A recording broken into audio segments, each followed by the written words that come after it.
Facts and claims are often forgotten or dismissed very quickly, but a story, especially a vivid, emotional one, engages memory and empathy. You know those people who captivate a room without even trying? What if I told you there's a framework behind that? Today we're breaking down the 5 steps so you can do it too. Lacey, season 3, 2026. We're filming this at the very end of 2025, but it is launching in 2026. It's been a ride, huh? Yeah, I can't believe we're already on season 3, but it's been fun. I know. I think we've got a pretty banger episode to kick off season 3. I'm excited about this one. Do you want to intro it? Do you want me to intro it a little bit? I mean, we already did a little bit, but this is a framework for, how to create influence, how to be a better storyteller. I think we all wish that we were better storytellers, and we've learned, we've studied from the best in this with Renee Rodriguez and put it into practice quite a bit. And I think we've got a good story to tell. We really do. The thing is, everybody has a good story. Like, we ask people, and we coach and everything, why are you doing this as a realtor? Why are you in the business? And they'll go on their story and they'll start explaining everything. And if you really listen to the whole thing, it's probably a pretty good story. But the problem is a lot of times it's long, it's all over the place.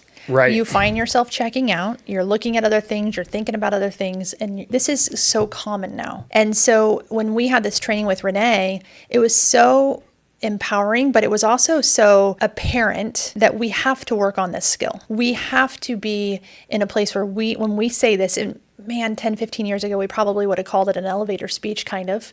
Yeah, I think it definitely fits in that category. Your why story, at least, right? Yes. Yeah, or like when somebody asks what you do even. Well, that's the why in the elevator, but this tool you can use for so many things. Right. And so when I hear people telling me stuff now, because we've been practicing this, I'm like, ooh, let's bring this in and use these 5 steps. So let's kind of explain the steps. But I do think that, guys, it's so important. Chad and I both could go on forever and ever and ever and tell you all these things, and we'd lose you. Right. We would be annoying. We'd be like, okay, fast forward, let's land the plane. And I think that's such an important piece. This 5-step approach literally makes people at the end wanting to hear more.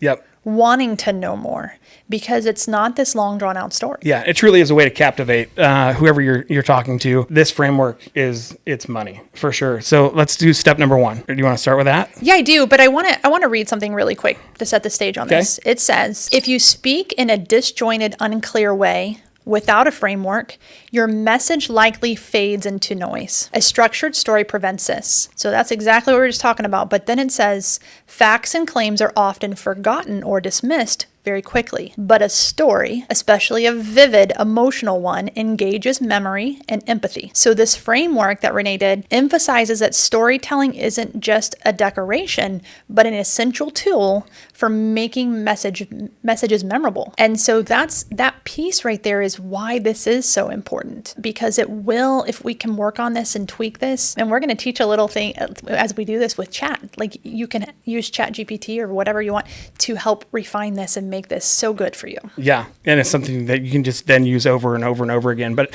if you get one thing from this episode, I'd love it that, if you're listening, that you get how to build a story around for your business, like why you're in this business, why you're passionate about what you're passionate about in that business, because that's something that you're going to use over and over and over again and work it into your marketing and your meetings with people and literally everything. And it's going to connect them to you so much more. Yes, absolutely. So let's talk about let's go over all 5 really quick, and then we'll break them down. But these are the 5 steps, or just actually 5 words that we're going to incorporate into our story. And I've had people play with these and move them around. So he knows what he's doing. Renee knows what he's doing, and the flow of these. Yeah, to give props to the creator, he has he's in neuroscience, right? And he studies how the brain works. So he's put a bunch of neuroscience along with the emotion and everything to tie the head to the heart. And so it's pretty cool to see it in action. So, to see it in action for sure. Step 1.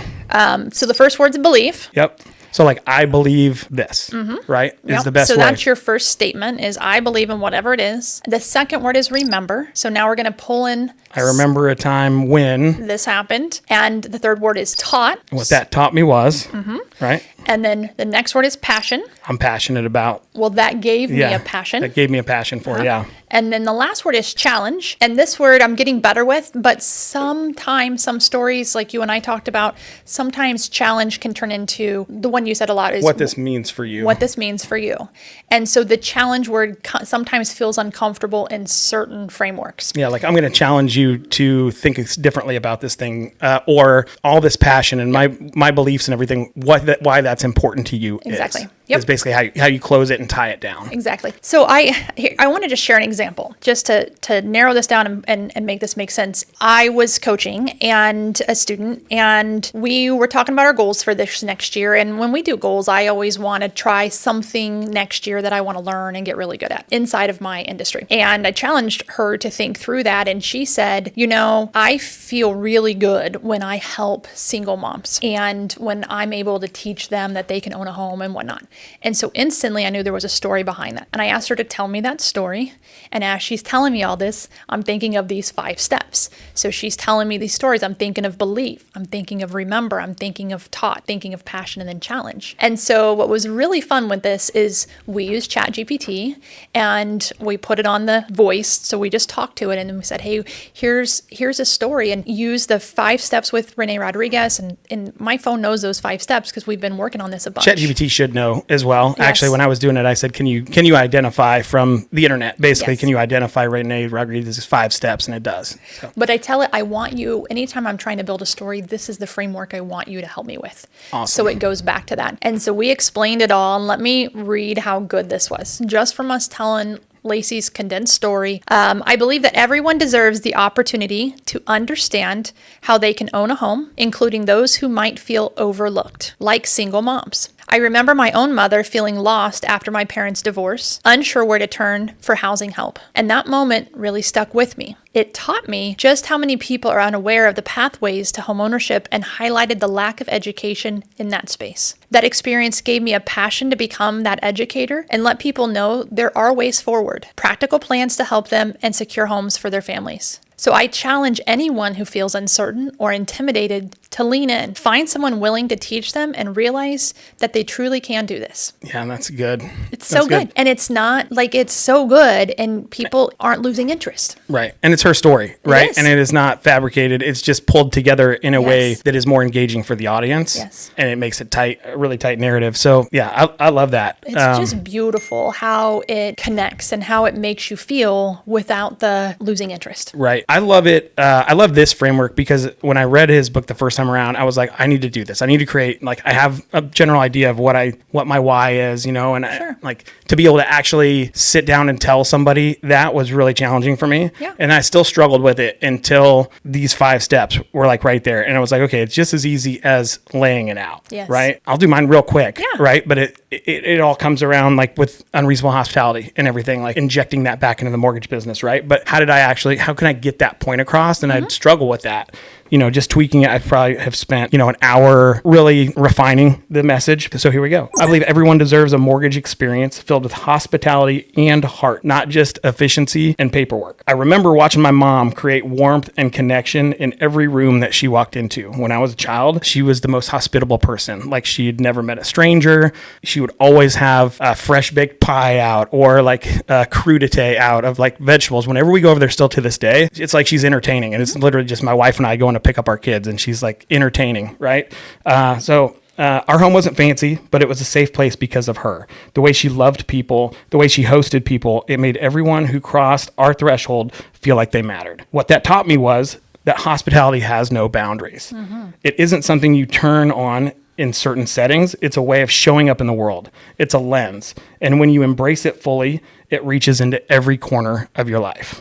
Now I have a passion. After COVID, I watched our industry lose its heartbeat. Everything became digital, transactional, efficient to a fault, right? People stopped meeting face to face. They stopped creating real moments of connection. So I made a decision. I'm charging in the opposite direction. My passion is bringing unreasonable hospitality back into an industry that is long forgotten. Even when I didn't know that it would work, I knew that I couldn't stay in the business if it wouldn't work. And what this means for you is simple. You get the best of both worlds. We make a complex process feel simple and clear, but we also sit with you talk about your goals and dreams, and walk every step with you. You're never just a file. You're never just alone. You're a human being with a story that deserves to be honored. And even though that's not typical in our industry, it's the heartbeat of our business. That's it. It's good. It's good. You feel so much out of it, right?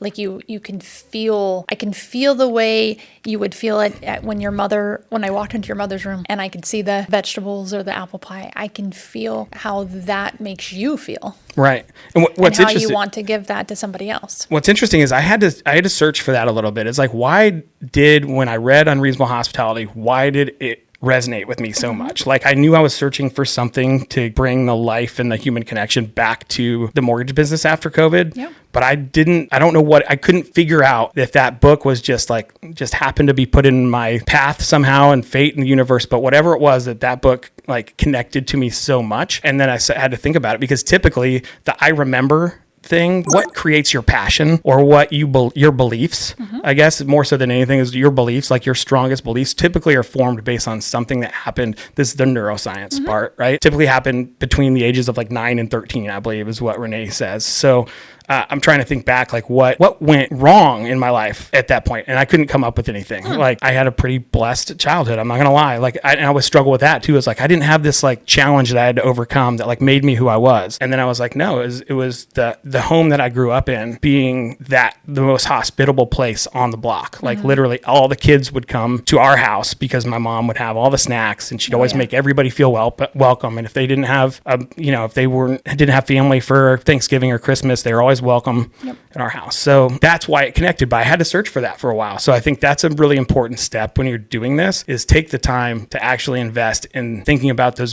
core memories from your childhood, those years from 9 to 13. When you're coming up with your I believe statement, it typically is tied to something from your I remember that happened back when you were in that formative 9 to 13-year-old years. I like it. I just was, so the thing I'm working on for this next year for me is there's a large amount of people my age and probably my age plus 10 years older than me that I've helped and done home loans for years now, right? And we're moving into this time frame that we really need to be considerate and thinking about our parents and what that looks like for their housing and what that, this next 10 years looks like. And I want to become really knowledgeable as a mortgage lender for that. And so when I was working on this story, like, why do I, we were saying, why do I believe that?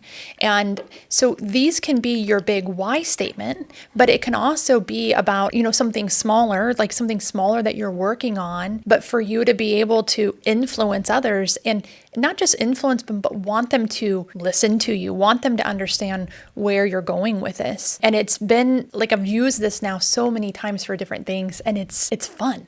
Like, it's really neat to see a story to come together, but also it's not long and drawn out, and you're not losing people in the making of it. And so it's such a nice piece. So let's do them one more time. So believe, remember, taught, passion, and challenge. Yeah. So with that, can I just real quick, Yes. with believe, like I believe, the moment that you say, I believe, you stop sounding like everybody else. For everybody else, they're telling a story. They don't start with, I believe. They start with, well, yeah, so I was walking down the street one day and whatever, and you're already losing people right off the bat. But when you start a story with, I believe, right? People are like, oh, well, we're jumping right into what you believe. Like, okay, this is serious, right? So I love that. Yep. Then I remember, right? Like I said, your earliest memories kind of explain your deepest convictions, typically. What that taught me was, go ahead. Sorry, go ahead. No, you're fine. What that taught me was, right? Experience shapes you, but interpretation defines you. What was the next one? Passion. Yes. So because of that, I have a passion for. What it created, these things ahead of time, why it created a passion in you to do whatever it is that you're going to be challenging people. That's awesome. So it's kind of like your purpose, like on your why statement, it's kind of like the purpose, right? Like purpose happens when your past collides with your calling. So that would be tying it all together. I love it. And then lastly, challenge. Challenge? Yeah. Sorry, I put you on the spot. Well, I already did it. You did? I just said it. Well, there we go. I'm all right. Challenge, or maybe it was because I always look at it as, I literally have changed it because challenge, I couldn't come up, like I was forcing a challenge statement. Yeah. And so when Renee said, or this is what this means for you, for me, it just naturally flows better for what this means for you. So just know that's interchangeable. That is I challenge you, or yes. what this means for you. And you can work on the challenge piece. Like that one I read, that was really good. So I challenge anyone who feels uncertain or intimidated to lean in, find someone willing to teach them, and realize they truly can do this. I'm just going to go back to yours really quick when you were wrapping yours up. So I challenge anybody who feels like you're lost in this mortgage process and you're just another number. No, you don't have to be. Right. There are people out there who actually love helping people achieve their goals, or however you wanted to wrap that's it beautiful. up. Yeah. However you wanted to wrap that up. But I think that the more I've worked with challenge on this, it's become easier. But in the beginning, it was very, very uncomfortable. But there are some stories that you do that definitely you can interchange them into what this means to you. Because challenge, if you do it wrong, it sometimes feels like a direct hit to somebody, or confrontational. Maybe. That's what I was thinking of. And so if you feel like it's that, use chat, have it help you make it less confrontational. Yeah, that'd be a perfect use case for ChatGPT. Yes. Is like, this sounds too I don't like harsh. the way it feels. Yeah. And make that softer, or change it so it doesn't feel like it's attacking. And it will help with that. Chat doesn't make it unreal. It just helps you put your feelings into better wording. Definitely. So we're not all over the place with it. And so it's just the more and more you practice this and use it, it is a game changer. And this is one of the things that I've gone to a conference, and we hear a lot of things at conferences, I have left with and used and used and used, and I keep finding ways of using it, and it gets me really excited, gets my goosebumps going, because it's that good, and he knows what he's doing behind that neuroscience. Yeah, I think you've leveled up, where it's like 100%. For people to just use it to just create their origin story, or why they do what they do, is huge. Now you're using it, you're thinking like, how can I do this more and more and more, and you're integrating it into kind of everyday life, which is awesome, because the most impactful person on earth is a great storyteller. Yeah. For sure. And this makes it so much easier to follow, to do it. So I love it. I hope this helps you guys. Awesome. Yeah, I agree. So just before we go, just remember that your story is the one thing that no one can copy. Not your scripts, not your systems, not your market knowledge, just your story. So own your story. I love it. Thanks for listening, Thanks, guys. guys.